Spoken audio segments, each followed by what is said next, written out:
Hello, I'm Vincent Eloy, and this is the Adaptive Environmental Light Control System.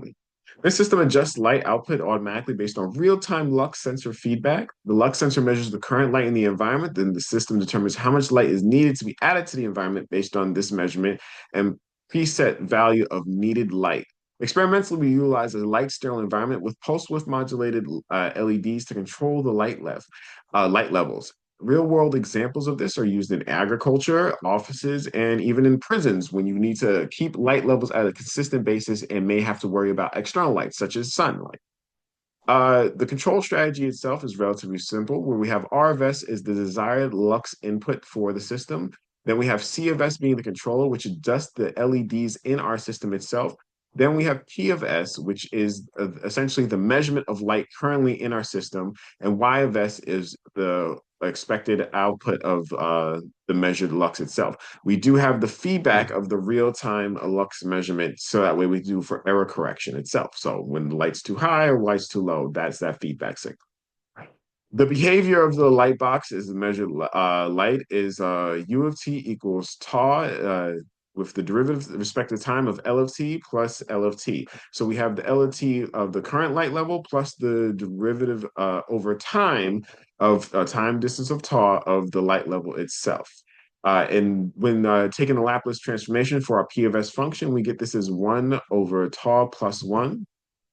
The controller uh, is almost completely proportional. And with the controller itself, we actually have E of t, which is the error difference, which is the measured lux versus the desired lux itself. Then we have E of t times K of p, which is the proportional gain, which is right the instant. Then we also have the integral of E of t times Ki, which is the gain over time, or the error over time. When we take the Laplace domain of this and normalize it, we get the C of S, which is Kp plus Ki over S. And then when we create the closed loop transfer function for the entire system, we get G of S as seen on screen.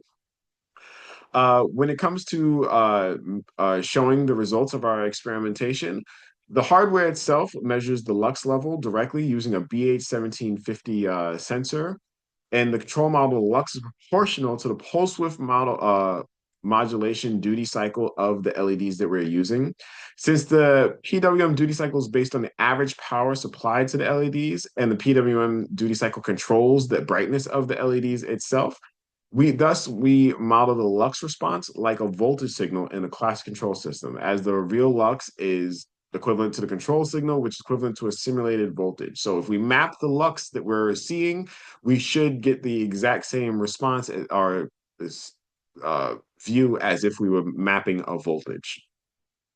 The hardware itself, we created a rectangular shaped box which was designed to keep ambient light out and therefore creating a light sterile environment, as you can see on your screen. It's pretty rectangular and deep, and all the components were mounted to the back wall. The hardware itself are two LEDs. One is the disturbance LED, or ambient light LED. So that's outside light entering your system. And the other is the control LED, which is the LED that would increase or decrease brightness based on the lux expected in the entire system. Then at the bottom, we have the light module itself. The distance between the lights and the light module was not measured. Instead, we used the calibration test to see what the output of each of these lights was. This is just the system when it's on, so you can see how it operates. As you can see, the disturbing light is on, and then the control light is on, and it looks slightly dimmer, and that's because for that specific experiment, it didn't need to go to max light to get to the measured lux necessary. This is the circuit that actually controls the whole thing. I'm not going to go through everything here. We have an IR remote that helps us pick the different modes that we're using, or the different tests that we're using, including the calibration test, as well as some hardware that allows us to manually control everything, and an LCD screen that gives us an actual readout of the lux at any given time. On the right-hand side, we see some unlabeled parts. These unlabeled parts are what controls the PWM of the LEDs themselves. It is two MOSFET transistors, one for each light.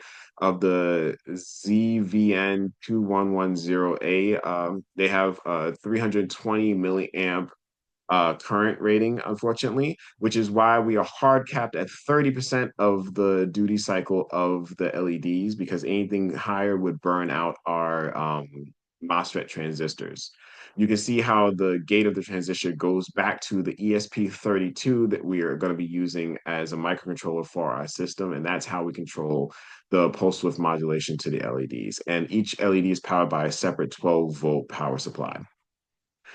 This is a simplified version of what our circuit does. It just shows that our pentometer can be used instead of the lux sensor or our ESP32.